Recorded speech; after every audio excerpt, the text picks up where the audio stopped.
il faut sortir un peu cette idée-là d'amour qui fait mal, mais que si tu veux vivre un vrai amour, ça va te faire mal. Ça peut, mais c'est pas obligé. Et tu peux vivre un amour de ouf où en effet, des fois tu vas être triste, mais des fois tu vas être hyper heureux. Des fois tu vas avoir des doutes, mais des fois tu vas être hyper serein dans ce que tu vis avec la personne. Et j'aimerais, avec cet épisode-là, redorer un peu l'image de l'amour passionné, en mode c'est beau, tout le monde peut le vivre, c'est beau, et ça vaut le coup d'être vécu, et c'est pas forcément torturé, et c'est pas forcément triste, et c'est pas forcément compliqué.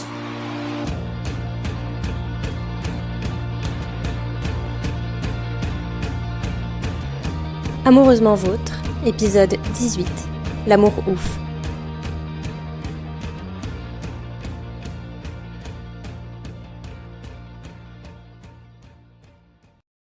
Hello. On va commencer comme ça. Je suis accompagnée aujourd'hui d'Elisabeth. Bonjour. Ma cousine et ma coloc, avec qui on a l'habitude de passer des soirées entières à discuter et débattre autour de l'amour de manière générale. Et j'avais envie de partager une de ces discussions dans cet épisode-là, notamment autour d'un sujet qui nous tient à cœur, l'amour passionné. On a eu cette idée parce qu'on est allé voir hier L'amour ouf, donc de Gilles Lelouch, qui est totalement sur ce sujet-là, et je pense que ça sera une bonne base pour nos différentes questions, si je peux dire ça comme ça. Le film qui est d'ailleurs ouf, littéralement, hein, si je puis me permettre la petite blague de Daron, il est vraiment pas mal, allez le voir. Faut aller le voir. Très beau visuellement, moi j'ai vraiment adoré. Bon, on dirait qu'on passe sur une critique de film, mais... Mais non, vraiment, le film est très très bien. Et il a soulevé pas mal c'est pas des interrogations, mais pas mal de sujets. Ouais, on va dire sujet, aborder. Donc voilà, ça va être un épisode où il y aura pas beaucoup de montage, il y aura pas spécialement de trame, on s'est noté quelques trucs, mais on va aller au fur et à mesure de nos pensées, et ça change un petit peu, et j'espère que ça va vous plaire, et c'est parti.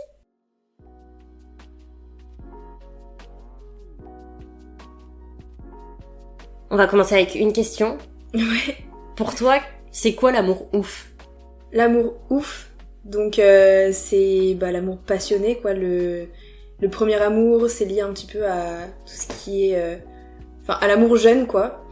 Et j'aurais dit que c'est l'amour inconditionnel, avant tout. Et comme je vois les choses un peu physiquement, je me dis, c'est comme si on m'enlevait les contours de mon corps. Et que, en fait... je partageais tout ce que j'étais avec la personne, etc. Et que ça faisait un mélange et voilà, en fait, c'est quelque chose sans peur et qui coule de source pour moi. Et en même temps, ça peut être fort, risqué, mais aussi, plus puissant, en fait, c'est puissant.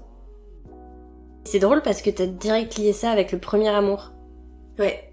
Pour toi, l'amour fou, c'est que ton premier amour ? C'est un sujet que j'ai vu aussi... j'ai vu passer pas mal de vidéos et de TikTok, etc. sur ce film-là, qui disait, le film L'amour ouf m'a fait me rendre compte qu'on n'a qu'un seul amour dans notre vie. Et alors moi, je peux comprendre, c'est une façon de voir les choses, moi je suis pas spécialement d'accord avec ça. Je pense qu'on a plusieurs amours tout au long de notre vie, jusqu'à ce qu'on trouve l'amour avec qui on veut rester toute notre vie. Ouais. Ce qui ne fait pas qu'on n'a pas aimé d'autres gens. Enfin bref, là je m'égare. Mais tout ça pour dire que toi, l'amour ouf, c'est ton premier amour. Je vois ça tout de suite comme ça. C'est peut-être une idée préconçue pour le coup, mais ouais, parce que après quand tu grandis, donc t'as plus d'expérience, c'est indéniable, et forcément t'as des peurs qui se créent, ou t'as même des traumatismes, ou voilà. Et ça vient sculpter peut-être pour moi un autre type d'amour, mais qui est un peu moins fou, parfois. Parce que j'aurais lié ça à quelque chose de plus... c'est l'amour où on cherche plus de la protection, ou voilà, quoi. Donc tu lierais cette notion d'amour ouf avec l'insouciance, en fait. Ah ouais, complètement. Débuts. Ouais, c'est ça. C'est le fait de... t'as une page vierge et tu fais tout ce que tu veux. Alors que, je trouve ça un peu con, parce qu'au final, même plus tard, en soi... tu peux toujours avoir cette page vierge, je veux dire, il n'y a pas de règle, donc tu peux aussi faire ce que tu veux, mais au départ, ce qui est sûr, c'est qu'en étant jeune, tu vis ça, littéralement. Ouais, moi c'est vraiment ce que ça a soulevé c'est que du coup, alors ouais, je vais peut-être prévenir avant, mais comme on a vu le film hier, on va parler potentiellement de passages qui peuvent spoiler. Ouais. On va essayer de faire attention. Ouais. Mais comme on va être pris dans la discussion, désolé d'avance.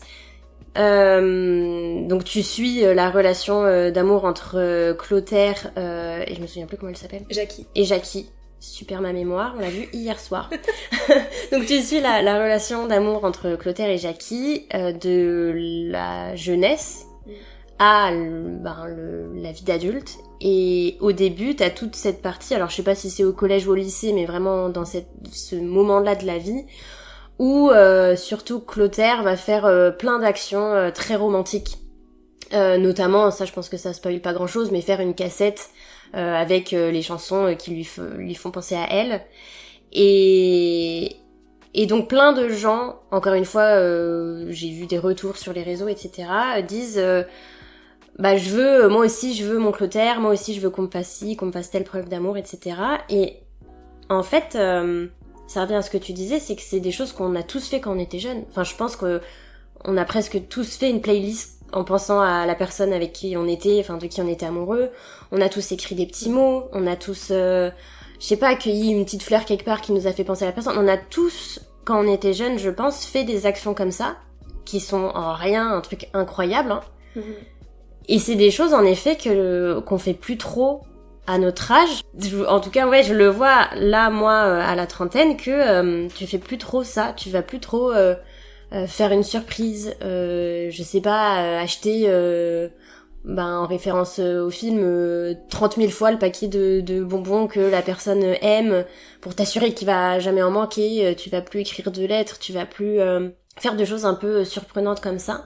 Et ça revient à ce que tu disais, c'est que je pense que au fur et à mesure, quand c'est plus ton premier amour, quand on a eu plusieurs, t'as des blessures, t'as des déceptions, t'as peur d'être insouciant comme aux premières fois. En fait, t'es plus vulnérable comme au début, tu te laisses plus surprendre comme au début.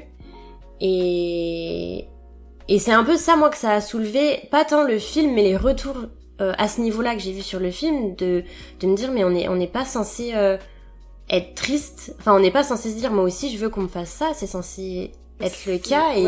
Et pourquoi quand on était jeune, enfin ouais, c'est pourquoi quand on était jeune on pouvait faire tout ça et on le fait plus maintenant. Parce que maintenant peut-être qu'on base l'amour du coup sur ces idées-là, en fait, sur ces émotions qu'on a eues pendant ces histoires du passé. Et c'est là où du coup j'aborde le sujet de l'interview qui a été faite suite au film, donc pour la promo, où il y avait donc une intervieweuse qui demandait quel aurait été le conseil que t'aurais aimé savoir sur l'amour plus tôt. Et tout de suite les réponses c'était que ma première déception j'allais pas en mourir, que toutes les belles histoires ont une fin, que c'est pas forcément le bon tout le temps, etc. Ou c'est toujours un peu cette idée de pas pessimiste, mais ou comment dire, la résilience tout de suite, c'est c'est la vie quoi, on s'y fait, voilà. Et à la fin, ce qui m'a plu, c'est quand même Alain Chabat qui a rapporté sa petite pierre à l'édifice et qui a dit l'amour c'est facile. Ouais, en fait, pourquoi pas. Ça rejoint une autre réflexion que je m'étais faite avec le film, c'est que bon, heureusement, la fin, moi, m'a rassurée, m'a beaucoup plu. Mais il y a cette notion dans le cinéma et dans la culture populaire que l'amour passionné, c'est un amour torturé. Ça doit faire mal, que ça doit être triste, que ça doit être difficile, que ça doit être compliqué. Il y a un peu cette notion dans l'amour ouf. Il y a, par exemple, alors c'est une rêve de mon âge, mais dans Skins avec Effie, c'est ça, c'est hyper torturé, mais c'est l'amour que tout le monde a voulu vivre quand j'étais au lycée. Jeu d'enfant aussi, c'est un film qui est adoré par tout le monde, et alors que il meurt à la fin. Oui, alors bon, il y a ça, mais tout le long, c'est aussi des peines, c'est de faire mal à l'autre. L'énorme spoil.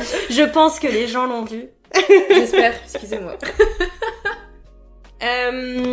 Tout ça pour dire que, en effet, il y a une vision, j'ai l'impression, pessimiste de l'amour, le vrai, Enfin, moi, je suis pas trop d'accord avec ça. Quand, justement, je réfléchissais à l'épisode et que j'ai posé la question, c'est quoi l'amour ouf? Pour moi, c'est l'amour. Il y a pas un amour ouf, il y a pas un amour plus ouf que les autres. T'es pas censé... Enfin, je sais pas trop comment expliquer. Peut-être parce que je vis les choses passionnément et pleinement et surtout en amour, mais pour moi, l'amour, c'est forcément l'amour ouf. Où tu vas avoir des attentions, où ça va être intense, mais ça peut être intense dans la simplicité, ça peut être intense dans la facilité. Alors, bien évidemment, toutes les relations, il y a des phases, il y a des moments compliqués que tu dois passer, etc. Mais c'est pas forcément torturé, quoi. Ouais, je pense que je suis d'accord avec toi sur le fait que il devrait pas y avoir de limite entre l'amour passionné et l'amour. Les deux sont la même chose. Si tu vis l'amour littéralement, bah c'est passionné, quoi. Ouais. En effet, en fait, oui, l'amour peut faire mal si tu le vis vraiment, parce que tu vas aller hyper haut dans des émotions, comme tu peux aller hyper bas. Mais au final, c'est ça qui est beau dans l'amour. Enfin, c'est quand c'est vrai, c'est quand, pour moi, encore une fois, je parle pour moi, et on est tous à vivre l'amour différemment. Mais pour une personne comme moi qui vit l'amour intensément, passionnément et à fond, et il n'y a pas de juste milieu, ben c'est ça que tu veux. C'est vivre ça, et c'est haut, et c'est bas des fois, mais c'est ce qui fait en sorte qu'après c'est encore plus haut. Et il y a cette notion de vulnérabilité, je pense, qui joue et qui amène cette idée de l'amour intense et compliqué, parce que oui, c'est compliqué. Enfin, quand ça touche tes sentiments, quand ça touche ton cœur, oui, c'est compliqué, mais en même temps, c'est tellement beau que ça vaut le coup d'être vécu comme ça. Compliqué ne veut pas dire déjà compliqué tout le temps, et ne veut pas dire triste et torturé. Et c'est ça que je reproche, n'importe quoi, je suis qui? Non mais c'est ça, moi, qui m'embête un peu dans ces relations passionnelles qui sont torturées, c'est que ça n'est pas censé être soit beau et torturé, ou alors au milieu et passable. Et ça revient à une phrase, une citation qui est dite dans le film, de bien n'est pas assez. Bah, toi, cette phrase, elle te fait vachement tiquer de bien n'est pas assez, parce que ça veut dire que, comment dire, c'est jamais assez, quoi. Quand t'as quelque chose de bien, que tu ressens pas tout de suite les explosions de sentiments, etc., c'est que tu dois passer ton chemin. Je suis d'accord avec toi, mais je suis assez quand même d'accord avec cette phrase-là, mais parce que je vois pas le bien de la même manière. En gros, bien, pour moi, je vois ça comme quelque chose de acceptable, donc ouais, c'est ça, de lisse. Ouais, il y a ce truc de bien acceptable, mais qui pour moi n'est pas bien. Enfin, tu ne peux pas lier ces deux trucs-là. Et bien, où c'est bien, et où t'as vraiment des émotions, où t'es vraiment toi, où la personne en face est vraiment elle. Mais je veux pas réduire le bien à de l'acceptable. Le bien peut être... c'est pas forcément, ça revient à ce que je dis, je suis chiante, mais c'est pas forcément compliqué. Tu peux avoir une belle histoire en simplicité, comme disait Alain Chabat, et où c'est bien. Mais bien veut dire vraiment bien. Bien veut pas dire tu te contentes du minimum. Ouais. Mais c'est ça, oui, après faut replacer dans le contexte. Parce que là, bon bah voilà, elle disait que c'était bien, mais que... mais en surface. Mais c'est vrai que même comme ça, elle a quand même bien fait son histoire, et comme nous, on a eu différentes histoires, je pense, jusqu'ici, et c'était bien, et peut-être qu'à un moment donné c'était pas assez, mais le bien qu'on a vécu... go quoi. Heureusement qu'on l'a vécu, on va pas non plus s'arrêter à chaque début de livre parce que parce qu'il y a pas assez d'action, enfin wow. Ouais, c'est clair. Mais ça me fait penser, enfin cet été je me suis pas mal posé de questions là-dessus. Et parce qu'en même temps j'ai l'impression de toujours faire des erreurs dans l'amour, parce que soit je vais tout le temps dans des histoires un peu instable ou complètement chaotique dès le début, ou alors avec des personnes avec qui je ressens rien et je me dis ok, pourquoi pas. Ce qu'on me répétait tout le temps, c'était non, Elisabeth, cherche-toi quelqu'un qui soit rassurant, quoi, qui te mette en sécurité et qui comment dire, ouais, qui soit là pour toi, qui soit attentionné, nanana. Et moi j'ai toujours suivi ça, et en fait j'ai un peu oublié ce que c'était l'amour, quoi, au final, pour moi. Mais ça, c'était quand j'ai lu donc Le Prophète de Khalil Gibran. Je dois absolument faire une parenthèse là-dessus, parce que déjà je t'ai fait chier avec ça pendant... Non, tu m'as fait découvrir. Je t'ai fait découvrir ça, et je lui ai lu au moins 2 fois, et du coup là ça va être la 3e fois. il y a un passage dans ce livre où en fait, donc le prophète, qui est, ça a rien à voir avec cette fois la religion ni rien, c'est juste, on va dire que c'est le sage du village quoi, qui, en fait, sort sa vérité sur différents plans sur différents domaines de la vie tout simplement. Et à un moment donné, donc il y a une femme qui lui dit, bon, et toi, qu'est-ce que tu penses de l'amour ? C'est quoi pour toi ? Et je tiens à en parler parce que cet amour-là, quand tu le lis, en fait, ça a tout passionné. Mais à aucun moment, la femme, elle dit « C'est quoi pour toi l'amour passionné ?» Elle dit juste « C'est quoi pour toi l'amour ?» Donc, est-ce que tu me permets que je lise, que je fasse avec grand ma plaisir. petite parenthèse Donc, parlez-nous de l'amour. Et il leva la tête, donc le prophète, et regarda le peuple, et un silence tomba sur eux. Et d'une voix forte, il dit « Quand l'amour vous fait signe, suivez-le, bien que ses voies soient dures et escarpées. Et lorsque ses ailes vous enveloppent, cédez-lui, bien que l'épée cachée dans son penage puisse vous blesser. Et alors qu'il vous parle, croyez en lui, malgré que sa voix puisse briser vos rêves comme le vent du nord saccage vos jardins. Car de même que l'amour vous couronne, il doit vous crucifier. De même qu'il est pour votre croissance, il est aussi pour votre élagage.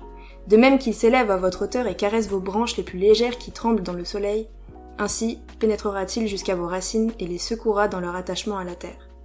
Comme des gerbes de blé, il vous emporte, il vous bat pour vous mettre à nu. » Et ça avait complètement... ça avait cassé toute l'idée de l'amour que j'avais avant. Et du coup, il y a un autre passage où en fait il explique exactement ce que je pensais de l'amour, et tout simplement il le saccage quoi, entre guillemets. Il dit mais si dans votre peur vous ne recherchez que la paix de l'amour et le plaisir de l'amour, alors il vaut mieux couvrir votre nudité et sortir de l'air de l'amour, pour vous rendre dans le monde sans saison, où vous rirez, mais non pas de tous vos rires, et pleurerez, mais non pas toutes vos larmes. J'ai l'impression que du coup je vais me contredire, mais pas vraiment. Je vais essayer de m'expliquer, ça va être compliqué cette histoire. En effet, l'amour va être fort, dans la joie et dans la peine. Ouais. Mais c'est pas pour autant que ça ne mérite pas d'être vécu, et c'est pas pour autant que ça va être horrible. Il y a cette image de l'amour, forcément quand c'est intense et passionné, ça va être très triste. Et je pense que ça fait peur, c'est ça qui fait aussi peur aux gens. Et c'est pour ça qu'il y a peut-être des gens qui osent pas s'engager et qui veulent pas aller jusqu'au bout parce qu'ils veulent pas avoir ces blessures-là. Et sauf que je pense qu'il faut un peu sortir ces images-là, c'est-à-dire que, comme on en a parlé dans les films, dans les séries, dans Skins, dans machin, ça fait mal, mais ça fait mal au cœur, quoi. Et c'est pas une fatalité.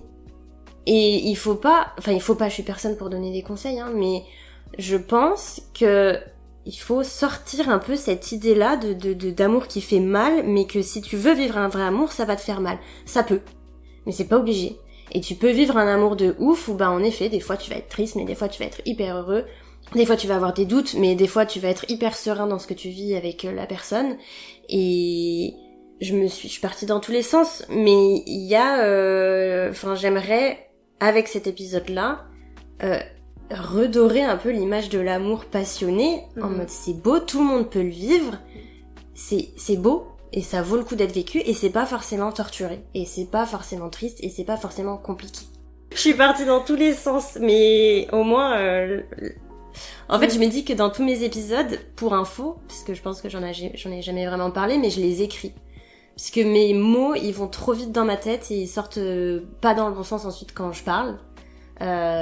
Donc j'ai besoin de poser à l'écrit tout ce que je vais dire. J'essaye dans les intonations et tout de rendre le truc un peu plus dynamique quoi, et pas ultra robotique. Mais du coup là c'est la première fois où je vais dans un épisode vraiment parler comme je parle tous les jours, et du coup vous comprenez que des fois c'est un peu compliqué de me suivre. Et c'est pour ça que j'aime bien écrire les autres épisodes de manière générale, parce que je pars dans tous les sens. Et du coup, j'ai l'impression de me contredire à ce que je disais au début de l'épisode et de ce que j'ai pu dire jusqu'à maintenant, mais je pense que c'est parce que j'arrivais pas à l'expliquer comme je voulais, mais en gros, je vais me répéter 1000 fois, mais c'est ça, c'est que pour moi, l'amour, c'est l'amour ouf. Ouais. Et c'est pas... amour ouf ne veut pas dire automatiquement tristesse, malheur, torture et complications. Ouais. Et d'ailleurs, souvent, c'est le danger aussi. Ouais. Mais, enfin, alors oui, mais la vie est dangereuse, en fait. Enfin, à la base, le danger, il est pas que avec une autre personne, il est déjà dans le fait que tout peut arriver à n'importe quel moment, et donc il y a danger et danger, et bah pareil, je pense qu'on l'a un petit peu... Enfin, on l'a rendu un peu négatif, ce mot, qui est au final juste naturel. Ouais, tu te mets en danger, mais en même temps, tu perds rien. Et du coup, ça peut inconsciemment mener des gens qui ont été élevés avec toutes ces séries-là, etc., à aller chercher des relations compliquées, qui vont croire que c'est intense et que c'est passionné, et qui en fait, c'est pas forcément des relations ultra saines. Et d'un autre côté, ça peut amener des gens à avoir peur de vivre intensément, et donc de se brider et de pas s'offrir l'opportunité de vivre une putain de belle histoire d'amour, quoi. Ouais. Et c'est trop dommage. Il y a cette notion aussi dans Le Prophète, donc dans l'extrait que t'as lu, c'est quand l'amour vient à vous, ou je crois qu'il commence comme ça. Ouais. Et il y a une phrase dans le film dont je voulais parler, qui dit on n'est jamais prêt quand on s'y attend. Et ça, c'est vraiment un truc dont je voulais parler, parce que bon, il faut savoir que je crois beaucoup en l'univers. Je suis persuadée que tout arrive pour une raison, à la force des énergies, etc. Et pour le coup, en effet, je pense que... Alors ça n'a rien à voir avec l'amour passionné, mais j'avais envie d'en parler. En effet, je pense que quand t'es dans une... Et je parle pour expérience parce que j'ai pu l'être ces dernières années, c'est que j'ai été dans des moments de recherche où... Et c'était pas dans la bonne façon de faire parce que j'étais en besoin de combler quelque chose. Donc j'étais en recherche de rencontrer quelqu'un, je pensais que à ça, j'attendais un peu tous les jours à ce qu'il puisse se passer quelque chose avec quelqu'un. J'étais vraiment constamment dans cette attente-là de rencontrer quelqu'un, de vivre quelque chose avec quelqu'un. Et pas spoiler alert parce que j'en ai parlé, ça fait 2 ans que je tombe sur des relations qui me conviennent pas et qui se passent mal et qui se terminent très vite. Et je suis persuadée en effet que c'est pas parce que tu t'y attends que ça va t'arriver. Et c'est pas parce que ça t'arrive au moment où tu t'y attends pas que t'es pas prêt. J'ai l'impression de partir dans tous les sens encore, mais... Et je dis ça parce que je le vois typiquement aujourd'hui, que je suis dans une optique différente où, en fait, je suis en accord avec moi.